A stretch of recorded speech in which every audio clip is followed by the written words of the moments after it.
For New Year's, my son gave me a mop in front of everyone and said, "Don't forget where it belongs." Everyone laughed, but after the midnight bells, I made an announcement that ruined the happy mood. Hello, dear listeners. Thank you for visiting my channel. If you like true life stories, please subscribe and like this video.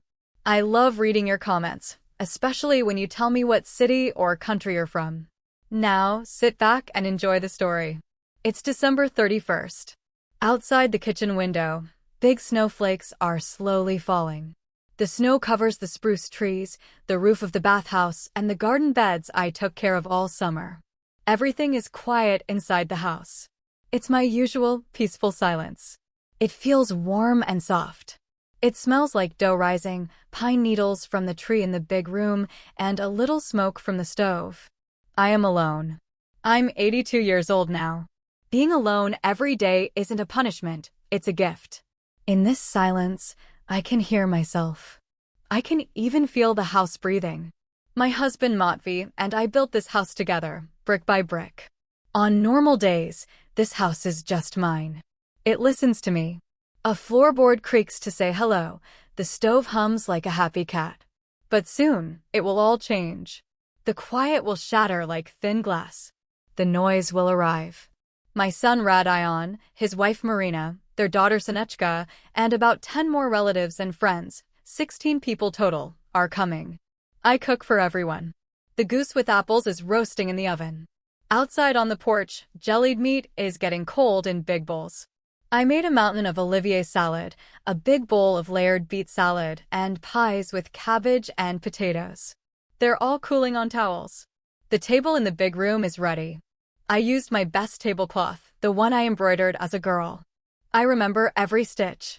Sometimes I feel like I live two lives, one quiet, my own, and one noisy, just for them. The second life is loud voices, requests that sound more like demands, and dirty dishes I wash late at night when they leave. Last week, I overheard Marina talking on the phone. I was outside getting firewood. She was on the porch, smoking and talking loudly. Where else would we go for New Year's? Of course, to the dacha. The old lady already cooked and set the table. It's like a free hotel with home-cooked meals. The word old lady hurt me like cold ice under the skin. Not mom, not Aglaya Denisovna. Just old lady. Like I was a thing. I stood behind the door and listened to my heart. It beat calmly. I didn't go out. I didn't say anything. I just went back inside to the warm kitchen. Why? So I wouldn't change. I told myself I did it all for Sonia, my granddaughter. She's the only one who hugs me first when she arrives. Then she runs to check on her favorite apple tree. And then they came. The brakes screeched.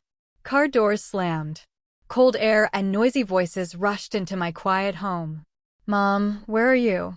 Come greet the guests. That was Radion, my son.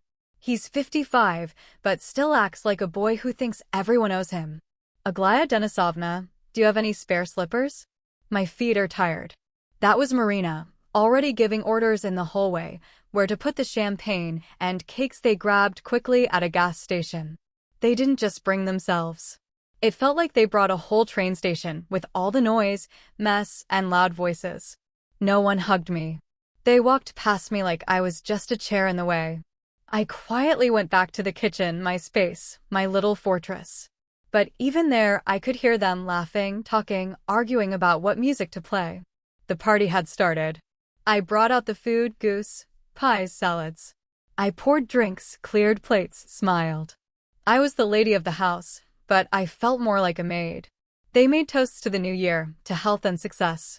They laughed and clinked glasses on top of my hand-embroidered tablecloth. I sat at the head of the table, but I felt invisible. Like I was just a background to their fun. No one really saw me. After a few toasts, Radion, red from champagne and full of himself, clapped his hands. Now it's time for gifts, he said. Everyone got excited. Marina pulled boxes from a bag and handed them out. Someone got a sweater, someone perfume. Then Radion stood up with a smirk and walked over to me. He was holding something long and clumsily wrapped. He waited until everyone was watching. "This is our main gift for Mom, the queen of the house," he said. He handed it to me. It was very light. I unwrapped it. The paper crinkled in my hands. Inside was a mop. A cheap one. Bright blue plastic with a dirty-looking white cloth at the end. The kind you find in the corner of a hardware store. It sat in my lap, ugly and out of place. The room went quiet for 1 second. Then Radion said loudly, "This is for you, Mom, so you don't forget your place."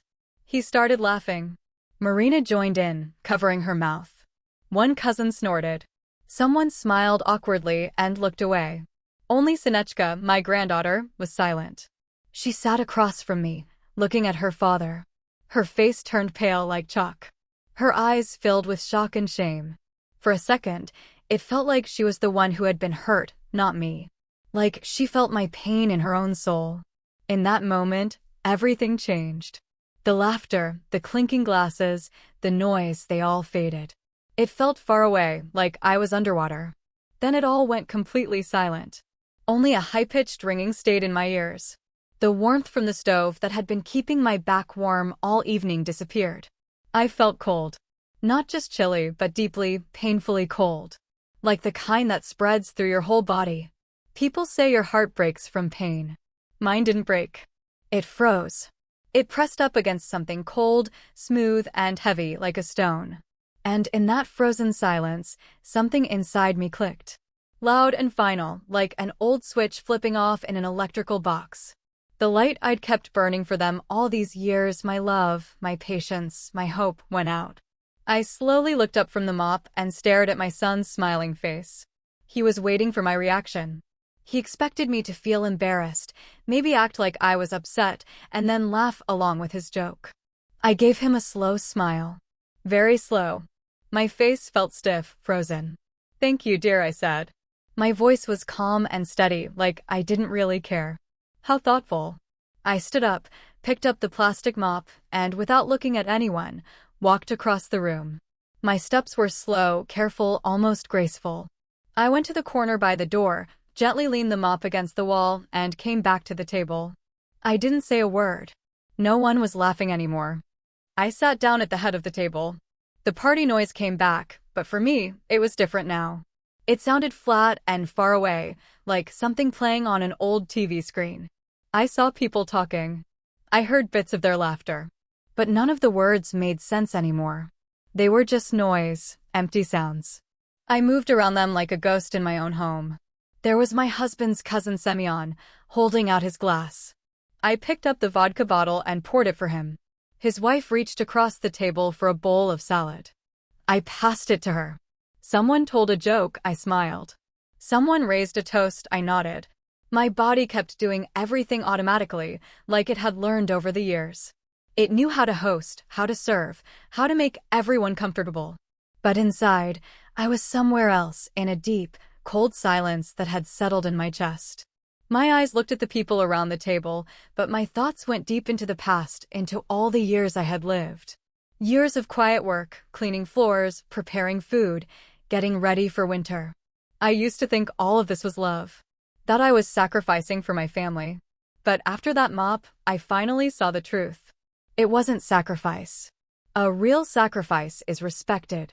This wasn't respect. It was use. I had just been used.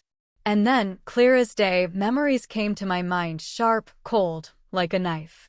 3 years ago, I took out nearly all the money I had saved for my funeral, just to pay for Radion's car repair. He had shown up, upset, saying the repair cost too much. "Mom, you get it," he said. "Without the car, we're stuck. And Marina and I, we're counting every penny. We're trying to save for a vacation." I understood. I always understood. So I gave him the money. And that winter, I wore my old coat again because I couldn't afford a new one. The mop wasn't just a rude joke. It was a message. A clear, painful message about how they see me now. Doctors give you a diagnosis so they can treat the problem. That day, my son gave me a diagnosis without even knowing it. He showed me who I had become in their eyes. I was no longer a mother. No longer a grandmother. Not the head of the family.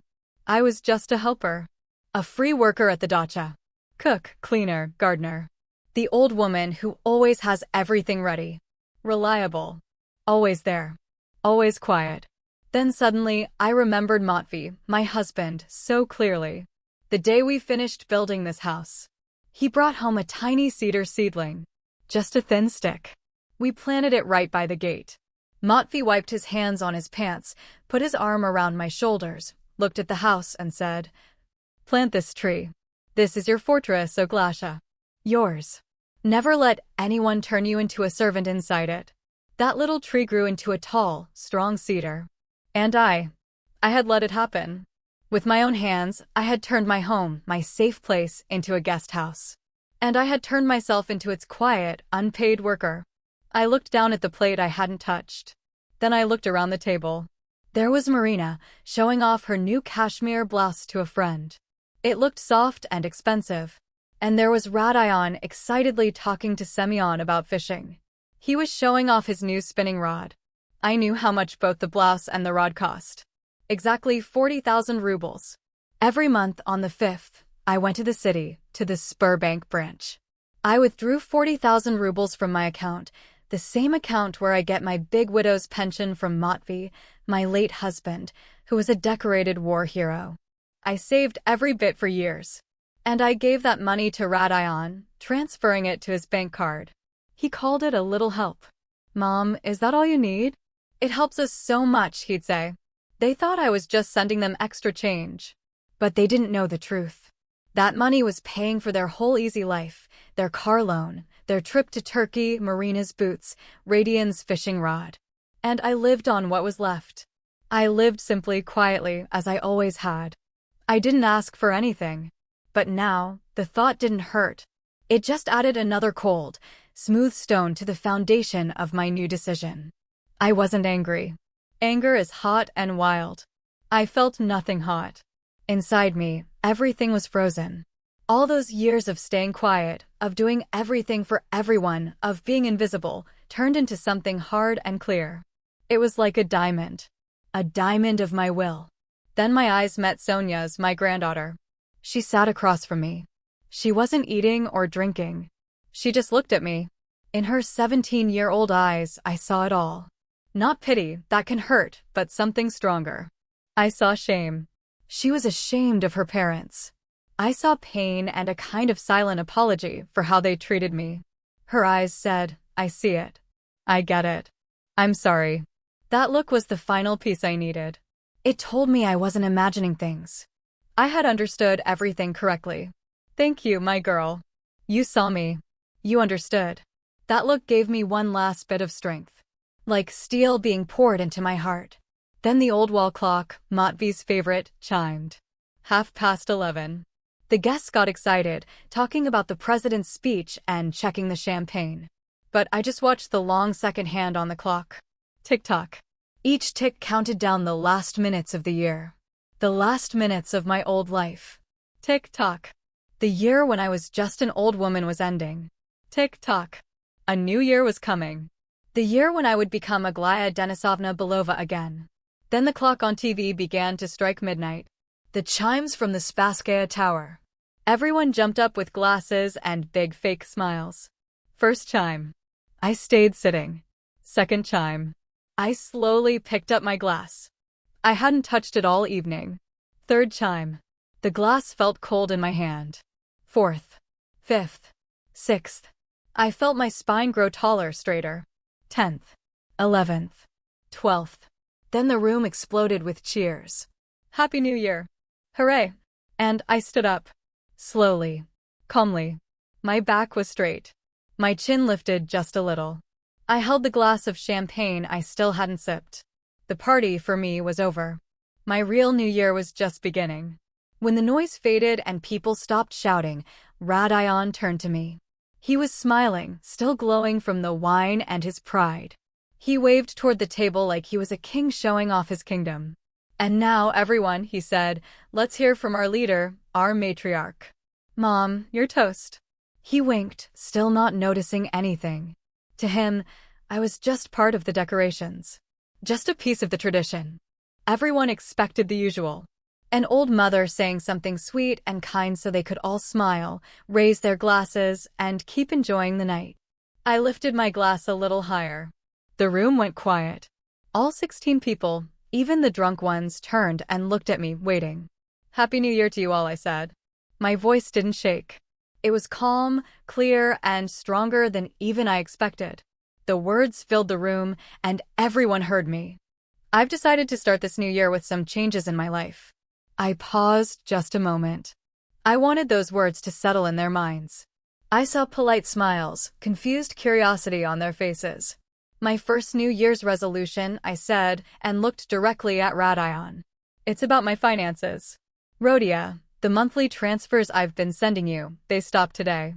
The smile on my son's face didn't just fade, it broke. He froze, his mouth stuck in a strange, confused expression. He blinked like he didn't understand what I'd said. Marina's mouth dropped open. Her face stretched with shock. She looked like she wanted to speak, but I didn't let her. I looked around the table at everyone. Some looked confused, others nervous. Then my eyes stopped at the plastic mop standing quietly in the corner. "My second decision," I said calmly, "is to free myself from a burden. This house and this land are too much for me now. At my age, I can't manage them alone anymore. So I've spoken with a realtor." That part wasn't true yet, but I said it so firmly that no one could tell. "There's already interest from a developer.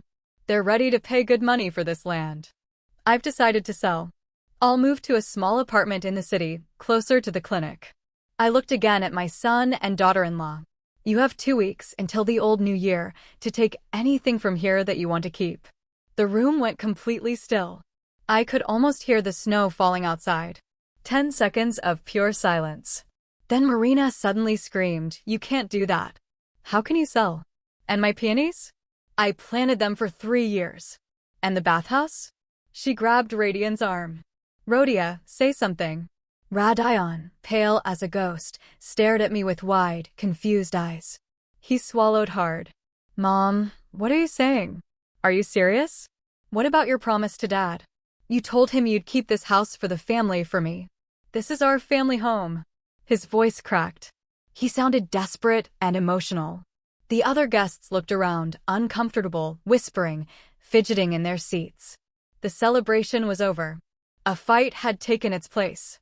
But I looked at my son's panicked face and at Marina, who wasn't scared of losing a family home, but of losing her free garden and free bathhouse, and I felt something clear and cold inside me. Satisfaction. It felt like drinking ice water on a hot day. Calmly, I lifted the glass of champagne to my lips and took a small sip. The bubbles tingled on my tongue. I set the glass down and looked at Radayon. "You were right today, Rhodia. It is very important to know your place." I let the words sit in the air for a moment. "This house is mine. This land is mine. And the money I saved is mine. And my place is no longer here, serving you." I took a breath. My place is wherever I choose to be. And this topic is now closed. I set the glass down on the table. Then I turned around, didn't look at anyone, and slowly walked to my room downstairs. Behind me, I heard shocked whispers from the guests. I heard Marina say in a shaky voice, "She's gone crazy." And Radian's confused muttering. I closed my bedroom door behind me. It was quiet and cool in my little room. I sat down on the bed. That's when I noticed my hands were shaking. Not from fear. From freedom. I had done it. I said what needed to be said. The heavy stone I had carried inside me for so many years had finally cracked. And now, through that crack, something new had begun to flow freedom. The party was over for them. But for me, my life was just beginning. I don't know how long I sat in my quiet room. But outside the door, a storm had started. First, there were loud voices. Then begging. Radayon knocked softly. His voice went from angry to pleading. "Mom, come on. Open the door. Let's talk. You're not serious." "Mom, what are you doing?" I didn't answer. I just sat there, listening to their perfect little world fall apart. The guests left quickly, quietly, like they didn't want to get involved. The celebration that started so loud ended in silence and shame. Not long after, I heard them packing their things. Not just a few bags for 2 weeks, everything. They moved fast, angry, slamming drawers and doors. I heard things crashing. And they're arguing. Marina hissed, "This is your fault, with that stupid mop. You joked too much. Now we'll be living on your salary." Radayon snapped back, "Who gave me the idea? You said she needed to be put in her place." Their voices didn't make me feel sad or sorry. I just felt tired. Tired of their pride, their selfishness, their disrespect. I stayed in my room while they packed up their greed. After a few hours, the house went quiet again. The front door slammed. I heard snow crunch under car tires. They were gone. I finally came out of my room. The house was a mess. Food untouched on the table. Dirty dishes everywhere. Wrappers, napkins, glitter on the floor. And in the corner, still standing there, was that same ugly blue mop. Like a monument to their stupidity. I looked at it, and for the first time that night, I smiled. A real smile. I didn't clean anything. I went to the kitchen, made strong tea with thyme, and sat by the window. It was almost morning.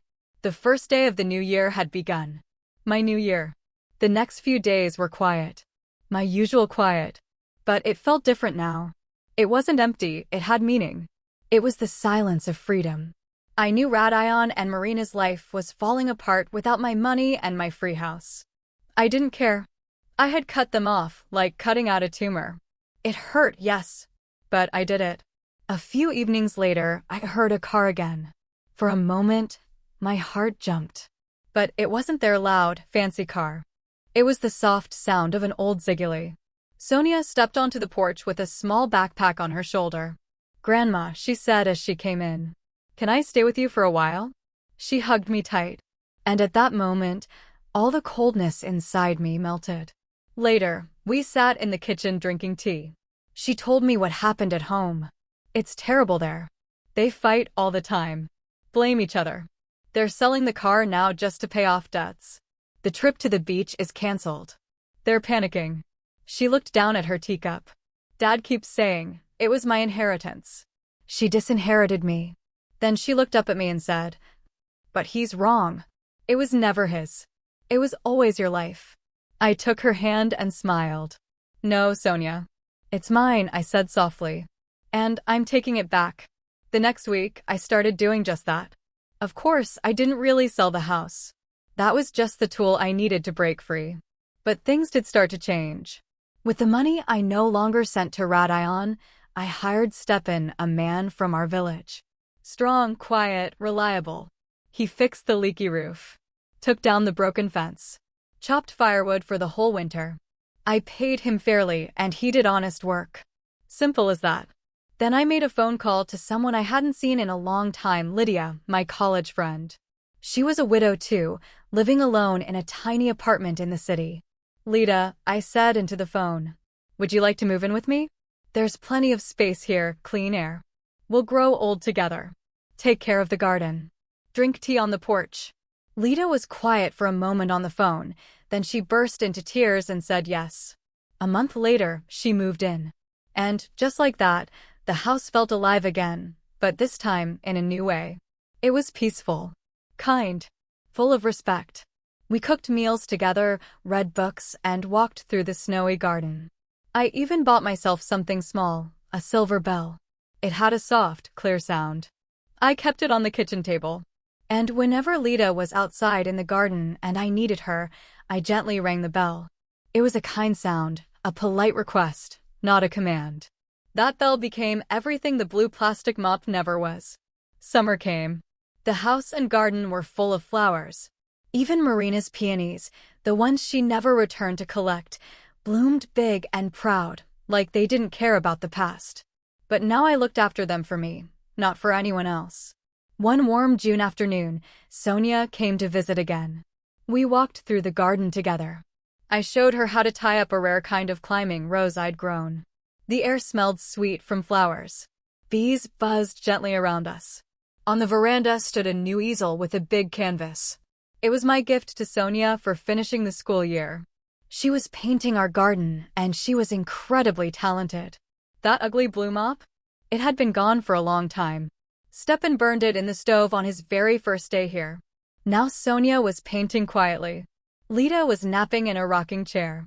And I stood there, looking at my garden, so alive, so full of color and calm. And I thought to myself, that cruel gift my son gave me, the mop. It wasn't just an insult. It was a key. He didn't show me my place. He accidentally opened a door. Behind that door was the rest of my life. A life where I was no longer a maid or a helper or a background figure. I was the owner of my home, the leader of my story, the queen of my quiet, blooming world. And this peace, this deep joy, this warm silence, it only became possible because on one New Year's Eve, I finally found the courage to speak up for myself. Thank you for listening all the way to the end. If this story touched your heart, please like it and share your thoughts in the comments. Have you or someone you know ever faced the kind of disrespect I did? Your voice matters. And if you'd like to hear more stories like this, don't forget to subscribe. Take care of yourself. Know your worth. And live your life for you.